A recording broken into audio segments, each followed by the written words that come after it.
Hello, everybody. My name is Karl Kreder, and I'm the Chief Security Officer at Grid Plus. And today, I'm going to be talking about the challenges of practical or real-world applications of cryptocurrency and how Grid Plus is trying to address those challenges. So what is Grid Plus? Grid Plus is the world's first blockchain-based electric utility. As was mentioned, I used to work for Consensus, and at Consensus, I did work on proof of concept projects for major energy companies applying blockchain to energy. From that work, we ideated this concept of Grid Plus, realizing that blockchain solutions typically work best when they're built from the bottom up rather than the top down. And the sort of proposal that we came up with is that we could use real-time payments to remove the costs associated with capital and credit in deregulated energy markets, effectively lowering the cost for consumers. So as of now, we are a retail electric provider in Texas. If you live in Encore or Centerpoint, you can actually sign up. We're in our alpha phase, but beta will be taking on more customers in the next month or so. And you can actually pay for your electricity in crypto. When we roll out the device that you see right there called the Lattice One early next year, that device will actually be able to make automatic payments for you. And eventually, it will do so on a 15-minute interval if you so choose, guaranteeing you the lowest sort of discoverable rates in the energy markets.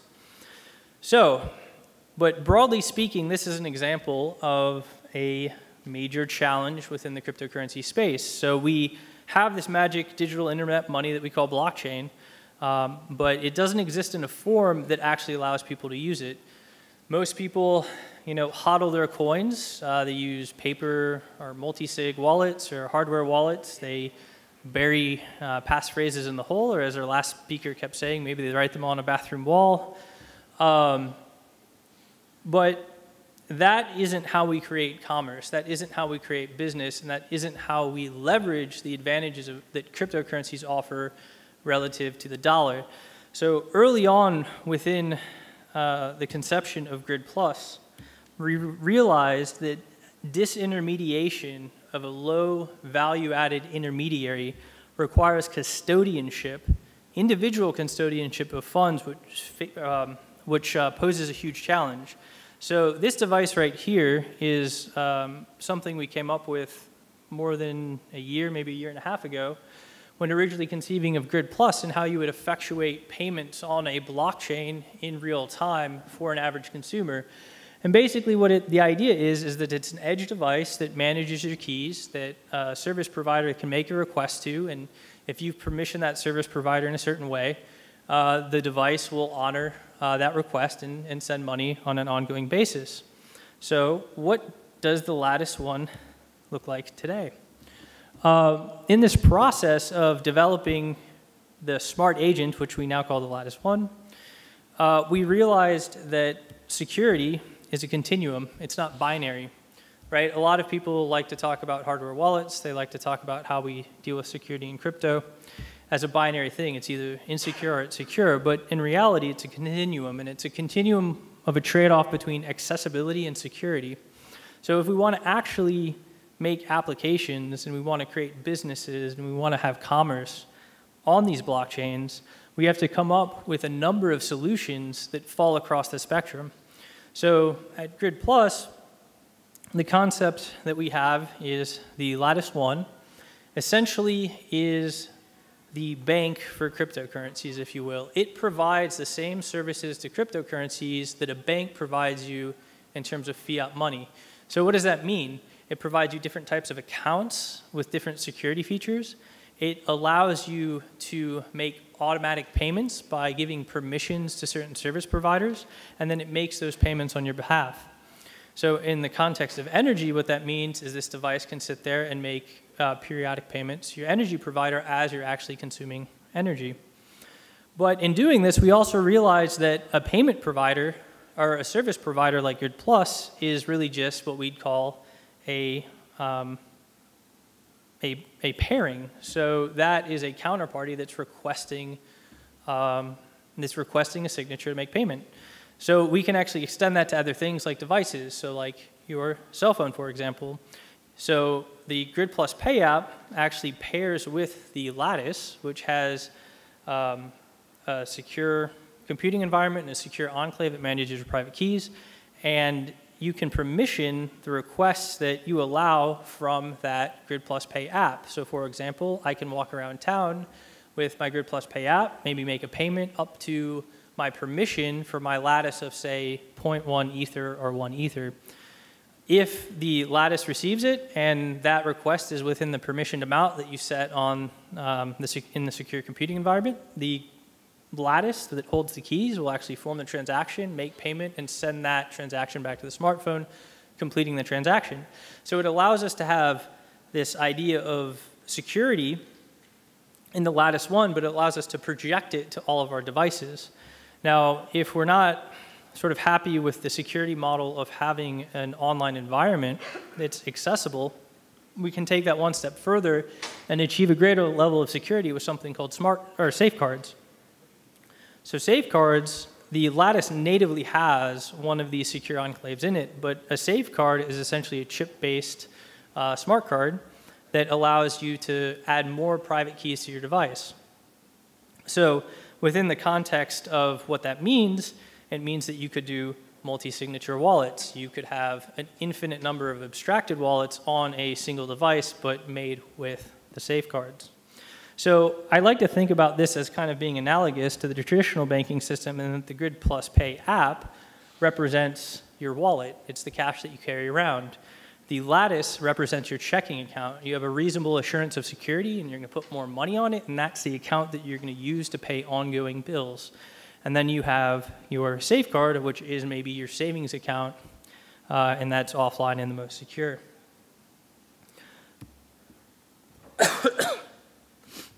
So one thing that we have to talk about when talking about creating hardware devices and hardware security is that physical attack is a major challenge for these devices, which is not really addressed to date with mainstream devices. So you may see something like a Ledger or a Trezor, and Ledger in their marketing material says that this is a tamper-proof device.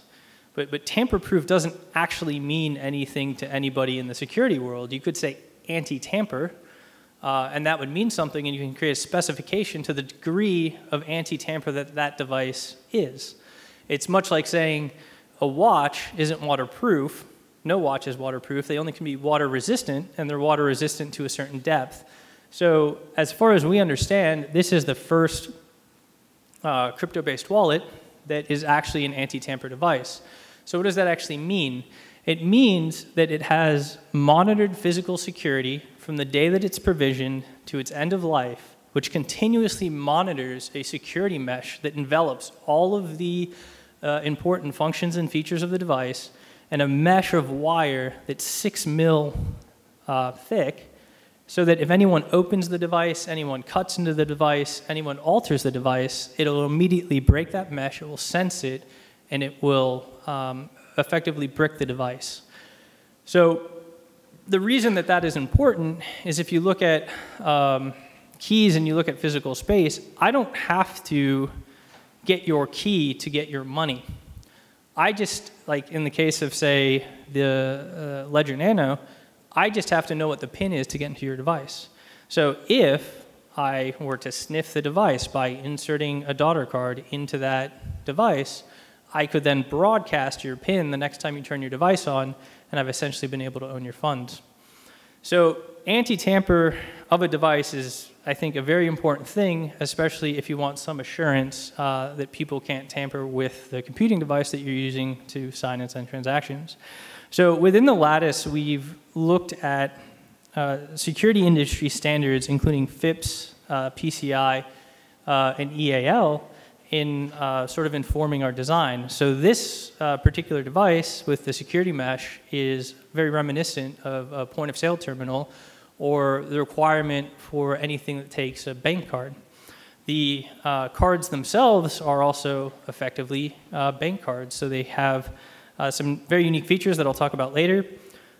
The other aspect of the device that I'll mention briefly here is that it really has sort of 3 computing environments. So unlike something like a trusted execution environment where you share resources and those shared resources are only managed by rules in the bootloader, and we've seen with attacks like Spectre and Meltdown that those don't actually provide good assurance of the secure computing core, this device actually has a hardware isolated security hypervisor. So we have what we call our general compute environment. We have a separate hardware chip that's our secure computing environment. And then beyond that, we have the secure enclave that actually stores the keys. So what does that do for us?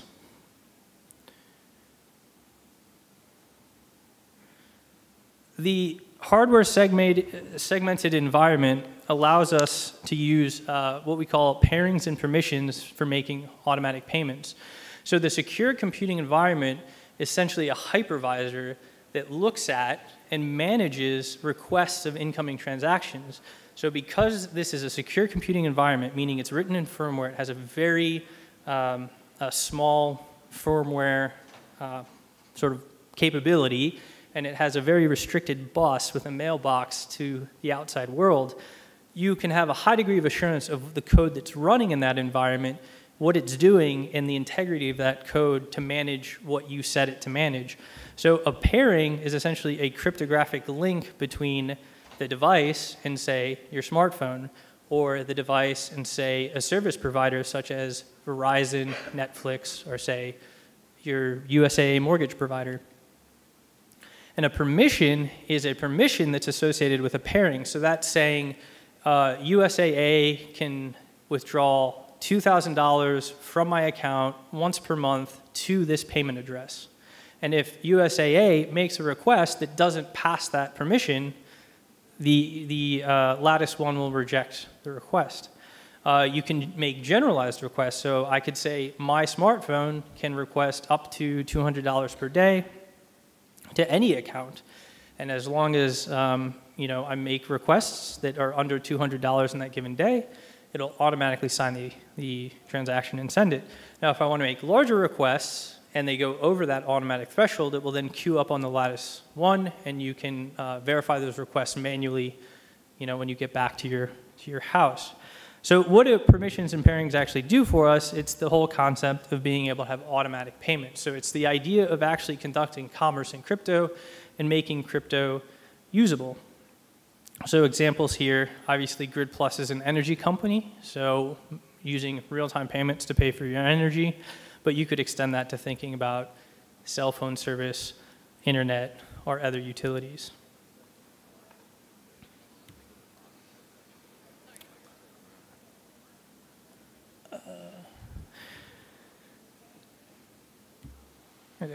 So multiple layers of security enable the use of familiar concepts and models used in digital commerce. So there's really 2 challenges that I see with bringing Bitcoin or cryptocurrencies generally to the masses. The first is scalability, and it's not necessarily the subject of this talk, but the second is usability, right? A lot of people here and a lot of early adopters have been very technically oriented people who know about cryptography, have to learn about security to try to hold their keys in these offline environments, which make them not accessible and to the average person. But by putting these layers around the security model and having this anti-tamper device enables us to use something like a smart card. And in using that smart card, we now create an idea or a model that everybody understands. If I have a card and I can stick it into a device and put my PIN in to make a transaction, that seems, trivially different than an ATM card. They may potentially need to understand that, it's a cryptocurrency that has volatility as an asset, but that's the volatility of cryptocurrencies. You could also think of it as a stable coin, where we hypothecate a crypto around a stable, quote unquote, fiat currency, and then it becomes effectively analogous for the average person to using a debit card. So we think that this is actually a very important thing in extending the use of cryptocurrencies into commerce and into the average person's sort of technical purview, which we think is required to build a business using cryptocurrencies. So this is an example, too, of just one of the examples of using a safeguard is we have this native account on the Lattice One, which you could, again, think of as your checking account. But then the safeguards can enable you to use multi-signature backups, right? So I can do a 2 of 3 multi-sig using, say, 3 different cards. And then I can scatter those cards to the wind so that I have good assurance that I'll be able to recover my funds if, say, my house burns down.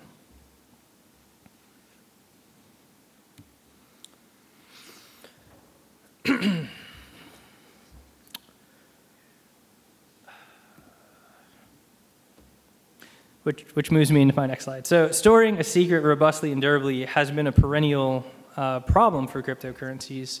So early on in the space, right, back in 2012, everybody kind of in terms of security was focused on how do you make paper wallets, how do you make multi-signature paper wallets, right? And we kind of got better solutions after that where, you know, we got hardware wallets. So we had, you know, a smaller computing environment that we had better confidence in than our general computing environments to actually sign informed transactions.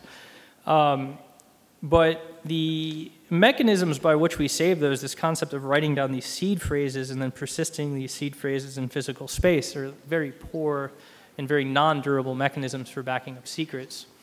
One of the reasons for that is you could think about maybe like a year ago, we coined this idea of the sock drawer attack.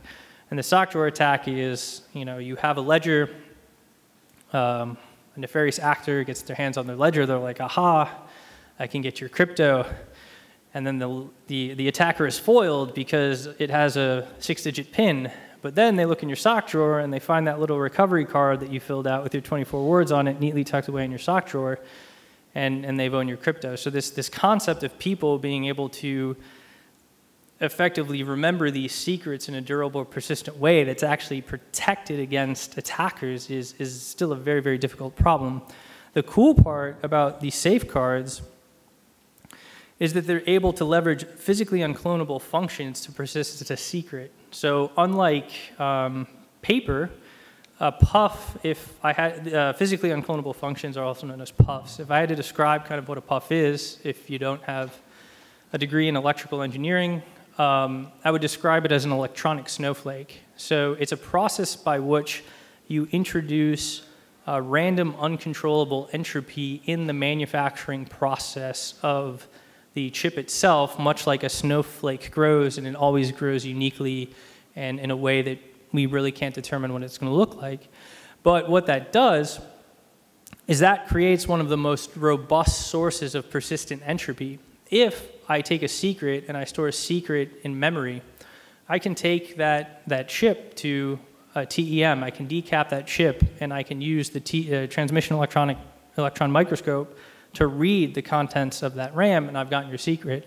In terms of a puff, I can't do that, because it doesn't actually exist. It's a characteristic of a physical thing on the device that's used to derive the key every time the key is needed in volatile memory, and then the key goes away once it's been used. So there's no way to extract the key electrically, and there's really no way to observe the key physically.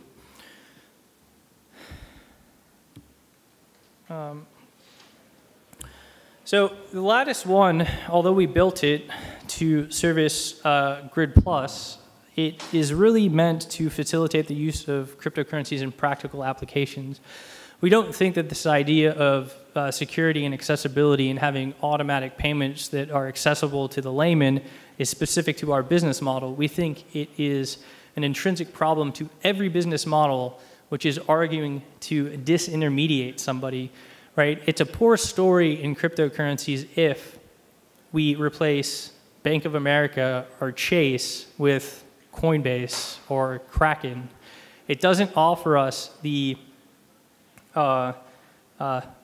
sovereign ownership of our assets. We're still putting our trust in counterparties And we won't realize the economic efficiencies of not having an intermediary taking, a percent of our transaction every time we do something. So we think that this system is critical to kind of a plethora of real-world applications. And that being said, we're developing an SDK for the Lattice. So that should be released by the end of the year. And what it will allow people to do is build applications on computers, on smartphones, or as service providers that essentially allow a customer to pair their Lattice with that application and set up auto payments and features that the Lattice offers.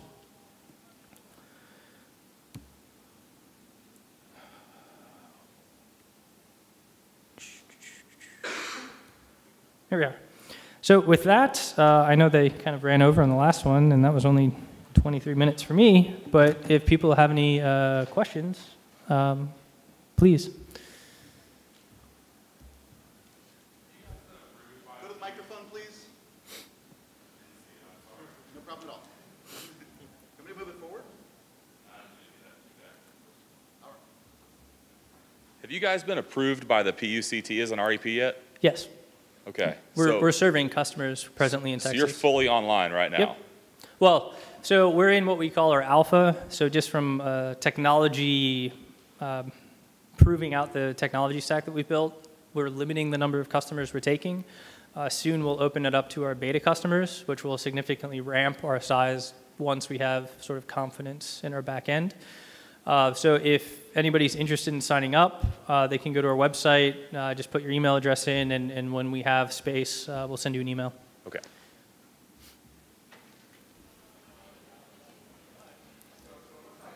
So, I think they want you to use the mic. So as you mentioned, it seems like your solution is a bit of an overkill for managing my $100 a month power bill, but has a lot of other applications.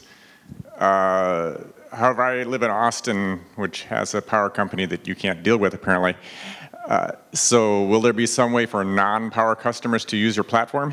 Yeah, so originally we built the Lattice 1 as a mechanism to enable sort of the energy business model of Grid Plus, but we're going to generally be selling it for uses in cryptocurrency applications. So if you want to buy kind of a crypto bank that you can pair up with your phone and make backups of, that'll be available in Q1. So it'll cost a little more if it's not subsidized by the power business? Yeah. Yeah, I mean, right, you either have to make money on ongoing revenues or you have to make money on hardware. So, it's comparable to, say, like a Ledger Blue. I will say one of the things that's interesting is that I own multiple Ledgers Nanos, right? And the reason I own multiple Ledger Nanos is because I need multiple accounts for multiple different things. If you have a Lattice, you get a couple smart cards, right? Suddenly the 2 or 3 Ledger Nanos that you have, it's one Lattice with a couple cards, right? So I think if you look at, if you're kind of really into crypto and you look at sort of the extensibility and security around this relative to something like a Ledger, it's a very good value proposition. So what stops somebody from taking these smart cards and figuring out your PIN code and using them to sign transactions that you don't authorize? Okay, so you're saying they have to figure out your PIN code, they have to physically grab your card. If they get both of those things and you only have an account that's against a single card, then they could obviously make a transaction on your behalf. There are other mechanisms that we're looking at in terms of not just pairing a device to a Lattice, but pairing a card to a Lattice. So you could hypothetically make it so that only that card would work in only that Lattice, which means if somebody got your card, they wouldn't be able to use it. Also, are they susceptible to brute force attacks? The smart cards? Right. No.